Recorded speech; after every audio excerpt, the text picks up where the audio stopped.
Salutations, mes chers mortels, et bienvenue dans l'Oracle.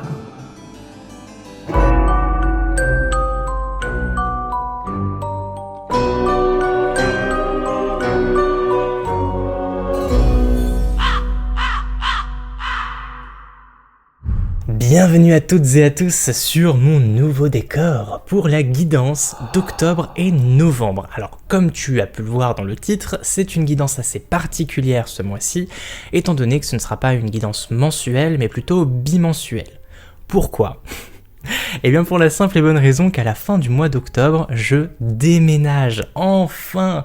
Donc nouveau logement, beaucoup de cartons aussi à préparer, voilà, ça va être une vraie organisation, ce qui fait que je n'aurai pas vraiment le temps à la fin du mois d'octobre pour sortir les guidances, vu que c'est le type de vidéo qui me prend le plus de temps. Mais pas d'inquiétude, on va rester quand même sur quelque chose de cohérent. Là, comme tu peux le voir sur mon décor, on est clairement dans l'ambiance de la fin du mois d'octobre, début novembre, l'ambiance Halloween, ou Samhain, hein, c'est comme tu veux. C'est une ambiance que personnellement j'adore, et ces superbes dos de cartes appartiennent au Darkwood Tarot, un jeu que j'attendais depuis tellement longtemps, un jeu entièrement en anglais que je n'ai encore jamais présenté sur la chaîne, et donc j'ai préféré attendre cette période particulière de l'année pour vous le montrer, parce que tu verras qu'on est parfaitement dans le thème. On finira également avec une carte de la lunologie pour le mot de la fin. De toute façon je t'expliquerai le cheminement qui sera légèrement différent d'habitude, tu verras il y aura un peu moins de cartes, mais pas d'inquiétude, on reste quand même sur la même chose, mais un peu plus simplifié. Et dernier point, à la fin de chacune des guidances, tu y trouveras une petite surprise, alors reste bien jusqu'à la fin. Les Verseaux, c'est à nous. Donc on démarre votre guidance d'octobre-novembre avec 5 cartes. La première carte, ce sera les énergies principales de ce début d'automne. Donc ce sera l'axe qu'on va venir développer petit à petit, qui est ni positif ni négatif, mais ce sont vraiment les énergies principales de cette période-là. Ensuite, on enchaîne avec les aspects positifs, les réussites, les succès, les victoires, les accomplissements d'octobre-novembre, avec la deuxième carte. Ensuite, bien entendu, parce qu'il en faut, on va évoquer les aspects négatifs, les blocages, les freins, les obstacles, les défis, les challenges. Ah, et j'ai une carte qui a sauté. On va la prendre. Je vais prendre celle du haut du paquet, mais on va prendre celle-là, vu qu'elle a sauté. Ensuite, on va parler de l'aspect social. Donc, c'est-à-dire les amis, les amours, la famille, les collègues. En fait, ta relation avec les autres. Ton rapport avec les autres. Et finalement, enfin presque finalement, on va évoquer le plan professionnel, la carrière, les projets, l'argent, le travail en fait en soi. Puis, nous terminerons avec une carte de l'oracle de la lunologie que je te tirerai à la toute fin et qui sera justement le mot de la fin. Très bien. Alors, on démarre avec les énergies principales et nous avons une carte de coupe, le 7 de coupe. Alors le 7 de coupe, ça va nous parler d'illusion. Elle est très souvent représentée avec des choses présentes dans chacune des coupes. Alors je ne sais pas si tu vas voir ici, on a, alors je crois que ça c'est une espèce de dragon, ensuite on a une couronne de laurier, là il y a un serpent ici, une lune là. Dans les autres, je suis pas très sûr. Normalement, t'en as une où il y a de l'or. Bref, en fait, ça te parle de rêverie, en fait, de tout un tas de possibilités. Aussi, souvent, on a ce personnage qui regarde, en fait, vers le ciel. Là, il y voit 7 chauves-souris. Donc, c'est un peu le reflet du miroir. On a les 7 coupes avec monts et merveilles. Plein de promesses en fait ici, et on a peut-être la réalité du cauchemar en haut. Et donc cette personne qui regarde vers le haut comme si elle rêvait en fait, ou comme si là, dans ce cas présent, comme si elle était en plein cauchemar. Du coup c'est ça. Globalement le sens de cette carte, c'est attention aux faux semblants. Attention aux apparences, parce que parfois les apparences, enfin même très souvent, sont trompeuses. Donc c'est une invitation à faire preuve de discernement. Et dit d'une autre façon, on pourrait voir cette carte comme le fait que ces derniers temps, peut-être que tu n'as pas véritablement les pieds sur terre, et qu'il faudrait peut-être justement, ça c'est très Verseau ça, d'avoir la tête dans la lune complètement, d'être dans sa bulle, d'être éloigné de la réalité. Il faut peut-être justement se recentrer, se concentrer et sortir, ne serait-ce qu'un temps, de ses rêveries, de son univers, de sa bulle, se reconnecter un petit peu avec la réalité, avec les autres, avec la situation, reprendre un petit peu aussi ses responsabilités. Sinon, cette carte-là, ça pourrait aussi, en tout cas la manière dont elle est illustrée, et ça revient un petit peu aussi à l'idée que j'ai évoquée avant, c'est peut-être ne pas être tournée vers la bonne direction. Là, peut-être qu'elle est tout simplement distraite par ce vol de chauves-souris autour d'elle, et elle ne s'aperçoit pas qu'il y a énormément de possibilités. Donc on pourrait voir en fait ces coupes ici qui te promettent monts et merveilles comme de véritables opportunités, des vraies possibilités, mais elle est complètement distraite. Et ça encore aussi, c'est typiquement Verseau, vraiment cette notion d'avoir la tête dans la lune, encore une fois, c'est d'être distrait, et donc du coup, ne pas focaliser son attention sur ce qui devrait être vu, justement, sur ce que les gens qui ont les pieds sur terre voient tout de suite. Donc encore une fois, ça accentue le côté redescends un petit peu, reconcentre-toi, parce que là tu manques d'attention, tu manques de concentration, et il faudrait pas que une grosse opportunité te passe sous le nez, parce qu'il va peut-être être question de ça sur le reste des cartes qu'on va voir. Très bien. On va découvrir maintenant ce qui se cache derrière la carte des succès du mois, des réussites, des accomplissements, enfin du mois, quand je dis du mois c'est octobre-novembre, hein. Et nous avons le fou. Alors le fou, encore une fois, aussi une énergie très Verseau, c'est le libre penseur, celui qui fait et qui pense un peu comme il l'entend. On sait très bien que les Verseaux sont de vrais révolutionnaires, des personnes très originales, qui ont une façon de penser qui est bien à eux, et là, ça va pas vraiment changer d'habitude. Là, on change pas de tes énergies habituelles, hein. On est vraiment en plein dedans, même si ton anniversaire est plus tard, là tu vas être, tu vas te sentir en phase avec ta personnalité, avec ta nature. Donc, le fou en carte positive, c'est très positif, hein. Merci. C'est justement cette liberté, se sentir libre d'agir, de faire et de penser en dépit de tout ce que pourraient penser les autres personnes qui t'entourent. Tu vas juste agir en fonction de ce que tu ressens et de ce que tu veux toi. Tu es prêt aussi en plus à te jeter dans le vide sans vraiment savoir ce qui s'y trouve, mais ça tu t'en contrefiches en fait. Tu avances parce que c'est ton chemin et que tu as envie de le faire, que c'est amusant, que ça te plaît. Le fou, c'est savoir s'amuser, savoir aussi profiter des instants de la vie. C'est une carte de légèreté. Finalement, c'est une carte de commencement. C'est la carte numéro 0, donc elle n'a pas vraiment de placement. Elle peut être placée un peu où on veut dans le tarot, mais c'est la carte de l'étincelle. C'est l'élan. Là, tu vois, bon, même si elle court pas vers la falaise, tu sens qu'elle est à deux doigts de le faire. Elle est à deux doigts de se jeter dans le vide et donc du coup de commencer quelque chose. Donc c'est très encourageant pour tous les Verseaux qui éventuellement se poseraient des questions, auraient traversé de longues périodes de doute. Là, en octobre et novembre, on saute dans le vide sans se poser de questions. On arrête de douter, on arrête de se dévaloriser et on avance, on se lance en fait. Ça y est, on entame quelque chose. Ça bouge, c'est une carte de mouvement, le fou. C'est le petit vagabond ou la vagabonde qui est en perpétuel mouvement, c'est la nomade. Voilà comment je l'interprète, en tout cas dans un aspect positif. Il va y avoir du mouvement et on va enfin se lancer, même quitte à se jeter dans l'inconnu, c'est pas grave, on y va sans peur, sans crainte. Et ça c'est très cool. On passe du coup maintenant aux aspects négatifs, les défis, les contraintes, les obstacles, les blocages. Et nous avons le roi de coupe. Le roi de coupe, dans des aspects positifs ou neutres, hein, c'est la personnalité qui maîtrise ses émotions, qui se comprend, qui se connaît très bien et qui parvient à faire preuve de self-control en fait en permanence. C'est une personne qui est saine d'esprit et qui est apaisée, on va dire, sur le plan des émotions. Donc tu l'auras compris, sur un plan négatif, sur un plan contraire, on pourrait parler ici d'instabilité émotionnelle, d'être à fleur de peau, d'être très susceptible, prendre la critique en fait au premier degré, être justement très premier degré, donc du coup être irritable, être sujet aux angoisses, être sujet au fait de broyer du noir, tendre un petit peu vers la déprime, vers le déséquilibre émotionnel sur ce plan-là en tout cas. Finalement, étant donné que c'est un roi, donc c'est la plus haute carte de cour dans la série des coupes, comme je t'ai dit, c'est celui qui maîtrise ses émotions, c'est donc quelqu'un de mature sur ce plan-là,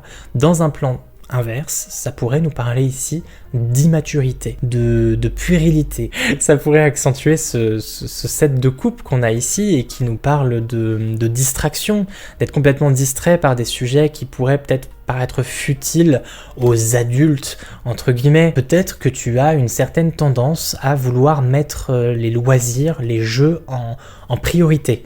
Je sais pas, t'évader grâce aux jeux vidéo, grâce à la lecture, grâce à tout un tas d'activités qui en soi pourraient être reliées au monde de l'enfance.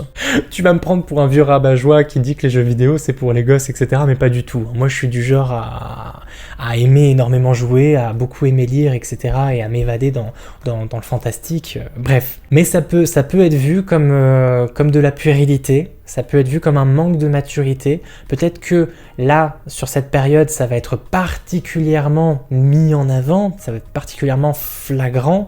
Tu vas encore plus vouloir t'isoler dans ton monde à toi, dans ton univers, dans ta bulle de jeu et de plaisir. Alors que là, il est très certainement temps de prendre tes responsabilités en main, en fait. De prendre le taureau par les cornes. Là, clairement, je vois une sorte de rappel à l'ordre. Attention, redescends un petit peu sur terre. Bien que on retrouve le fou qui est une personnalité très très aérienne, très légère dans tes aspects positifs, ça n'enlève en rien ton côté Verseau, justement ton côté libre, mais de temps en temps, il faut savoir rééquilibrer les choses et faire face à certaines responsabilités. C'est bien beau parfois de fuir certaines choses, mais ça va forcément te rattraper un jour ou l'autre. Là, en octobre-novembre, on te dit que c'est le moment, peut-être, d'ouvrir les yeux, parce que tu risquerais de passer à côté de quelque chose que tu regretterais par la suite. On passe du coup maintenant à l'aspect social d'octobre-novembre. Comment va s'opérer ton rapport aux autres sur ce début d'automne. Et nous avons une carte de pentacle ou de denier, hein. C'est le 7 de pentacle. Alors comme on le voit, hein, comme c'est illustré sur l'image, on a cette jeune femme qui s'est endormie sur ses citrouilles parce qu'elle patiente en fait, elle attend que les choses poussent. Donc c'est une carte de patience, une carte un peu, alors je dirais pas de stase, mais d'attente. Et j'ai l'impression que cette carte insiste sur le côté sommeil, c'est-à-dire qu'on attend tellement qu'on finit par s'endormir. Du coup, je pourrais vraiment, hein, si on pousse le vice jusqu'au bout, traduire ce sommeil en fait comme encore une fois une fuite de la réalité, une fuite de ses responsabilités. On voit le fait de dormir comme un moyen de faire passer le temps plus vite.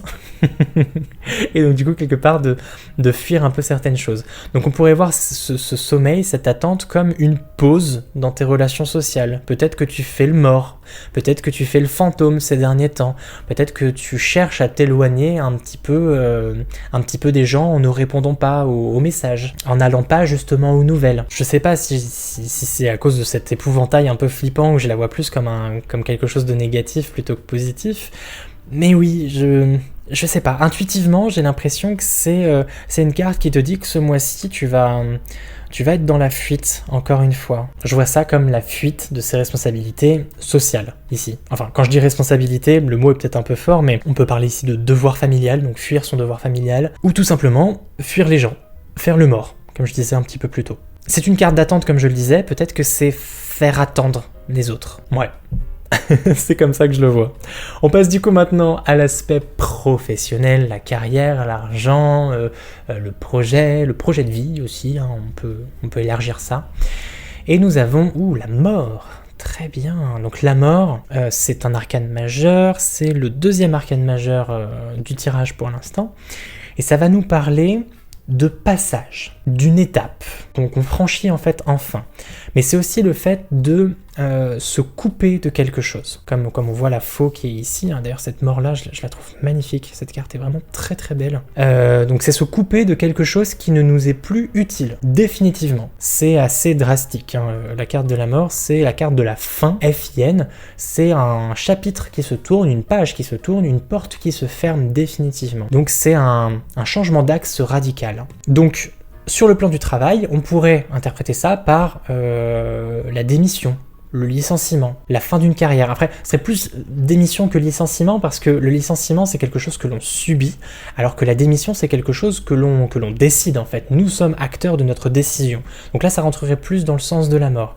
Le choix vient de toi. C'est une histoire de choix aussi. À partir du moment où on parle de trancher, c'est choisir, c'est prendre une décision. Une décision qui est ici, comme je le disais tout à l'heure, drastique. Donc ici, on stopperait une activité, on arrête un travail, on se sépare d'une idée aussi, une idée polluante, quelque chose qui nous mène à nulle part. Du coup, hop, on passe à autre chose, on oublie cette idée qui ne mène à rien et on change un peu de trajectoire. Ça reste tout de même une bonne carte pour toutes les personnes qui auraient été dans l'hésitation ces derniers temps. Là, enfin, on a une décision nette, franche, et on s'y tient en fait. Et c'est pas quelque chose de négatif dans le sens où parfois quitter un travail, c'est que pour le bien, c'est pour retrouver un autre par la suite qui nous correspondrait mieux par exemple. Souvent la mort elle est représentée avec quelque chose de positif sur la carte. Souvent c'est une touffe d'herbe qui pousse quelque part ou une lueur d'espoir qui apparaît, un soleil, un lever de soleil souvent qu'on voit au loin. C'est arrêter quelque chose de néfaste pour soi, de toxique qui ne nous mène à rien pour s'ouvrir à quelque chose de nouveau, on redémarre, on recommence, c'est un nouveau cycle qui démarre vers quelque chose qui nous correspond plus et qui va nous épanouir encore plus. Donc ça reste très positif. On termine du coup avec l'oracle de la lunologie et le mot de la fin. Ce sera un petit conseil, une petite phrase, facile à interpréter, facile à comprendre pour terminer ce tirage. Et nous avons donc la lune bleue, croyez en l'impossible. C'est un très très beau message. On peut largement l'associer à ce fou qui a des idées folles, qui croit, lui, en l'impossible, alors que les autres n'y croient absolument pas, mais lui, il en a rien à faire. Il y croit dur comme fer et il avance sur son propre chemin. C'est très Verseau aussi, justement, aussi croire à l'impossible, c'est très très Verseau. On peut également relier cette carte avec la carte de la mort. Souvent, passer une étape, mettre fin à quelque chose, c'est quelque chose de très dur. On a très souvent l'impression, que c'est impossible. C'est quelque chose qui est au-dessus de nos moyens, qu'on ne peut pas se permettre. Justement, à partir du moment où cette carte tombe, ça nous confirme bien que l'impossible est possible. Il y a toujours possibilité d'arrêter et de changer de situation. Rien n'est immuable, rien n'est gravé dans le marbre. Il y a possibilité de faire avancer les choses. L'impossible n'est pas impossible. Impossible n'existe pas. C'est presque tout pour nous les Verseaux. Je te laisse maintenant découvrir du coup ta petite surprise. Très bien. J'ai le plaisir et l'honneur de te présenter un nouveau concept que je trouvais plutôt sympa à mettre en fin de guidance comme ça, étant donné que sur la guidance du mois précédent, donc celle de septembre, je t'ai proposé vers la fin du tirage de me poser une question fermée. Alors ça concernait plus la carrière parce que c'était par rapport à l'oracle mission de vie, mais là aujourd'hui, étant donné que le concept vous a plu, je me suis dit que j'allais te permettre de me poser une question fermée aussi, c'est-à-dire dont la réponse est un oui ou un non, dans le domaine de ton choix. Que ce soit sentimental, professionnel, le quotidien, ce que tu vas manger demain, bref. Libre à toi de me poser vraiment la question que tu souhaites. Je te demande donc de te concentrer sur ta question, d'écouter la musique et ensuite de faire un choix parmi les 5 cartes que tu trouves juste face à toi. Donc c'est des cartes à gratter que j'ai créées hier et j'en suis pas peu fier. Et du coup je vais te révéler ensuite la réponse qui se cache derrière. Donc je te laisse le temps de te poser et pose-moi ta question. Très bien les Verseaux. Est-ce que vous êtes prêts pour la révélation ? Pour toutes celles et ceux qui auraient choisi la carte numéro 1, nous retrouvons derrière un non. Pour la carte numéro 2, c'est un oui. La carte numéro 3 maintenant, à nouveau un non. On enchaîne avec la 4, qui est un non encore. Et on termine avec la 5, qui est un peut-être. Et c'est ainsi que s'achève votre guidance d'octobre-novembre. On se retrouve assez vite sur la chaîne, même si comme vous le savez, je serai beaucoup moins présent car très occupé.